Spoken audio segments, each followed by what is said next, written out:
Bulan Kitab Suci Nasional tahun 2022 oleh umat Paguyuban Lingkungan Santo Agustinus diawali pada pertemuan pertama dengan tema Allah Sumber Harapan untuk Menangkis Mentalitas Keagamaan Palsu. Tema ini sehubungan dengan pandemi COVID-19 telah mengubah banyak hal dalam hidup kita. Namun secara perlahan kita mulai berdamai dengan keadaan ini. Ada banyak hal yang berubah dan hidup kita pun berubah.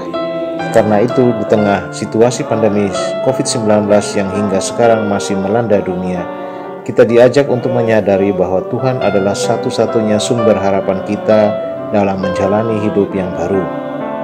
Pertemuan pertama dengan tema Allah Sumber Harapan untuk Menangkis Mentalitas Keagamaan Palsu diajak untuk melihat kembali praktek hidup keagamaan kita selama masa pandemi.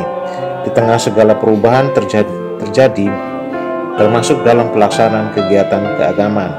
Apakah kita cukup setia dalam menghidupi iman kita? Apakah kita tetap sungguh-sungguh mencari Tuhan dan mencintai sesama kita?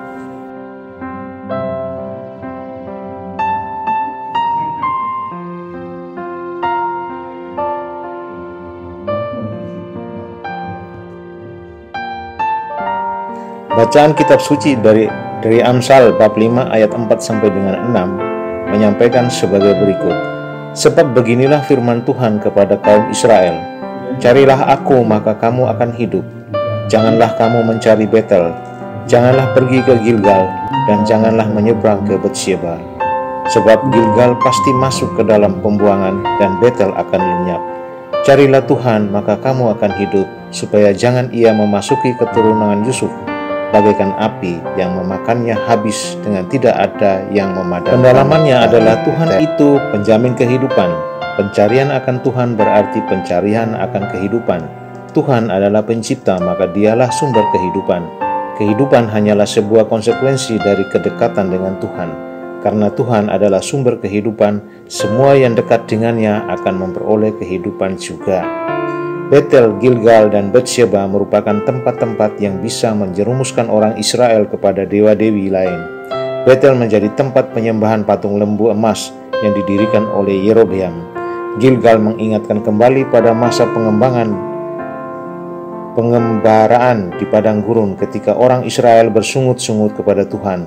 Sedangkan Betsheba yang ada di wilayah perbatasan bagian selatan bisa membuat orang Israel meniru bangsa-bangsa lain dengan budaya dan ilah-ilah mereka. Nabi Amos mengingatkan orang Israel untuk hanya menyembah Tuhan. Jika tidak, Tuhan akan mendatangkan mereka bagaikan api. Api itu akan memakan habis, membasmi, dan tidak akan ada bisa memadamkannya. Betel yang menjadi tempat yang dikuduskan baginya pun akan turut dimusnahkannya. Itulah nasib akhir orang-orang yang tidak mencari Tuhan. Umat diajak untuk senantiasa hidup sesuai dengan ajaran Injil, mencari Tuhan. Kebiasaan-kebiasaan yang menjauhkan diri dari Tuhan itu diperbaiki. Dan teguran-teguran Tuhan merupakan bagian dari pemeliharaan Tuhan. Selamat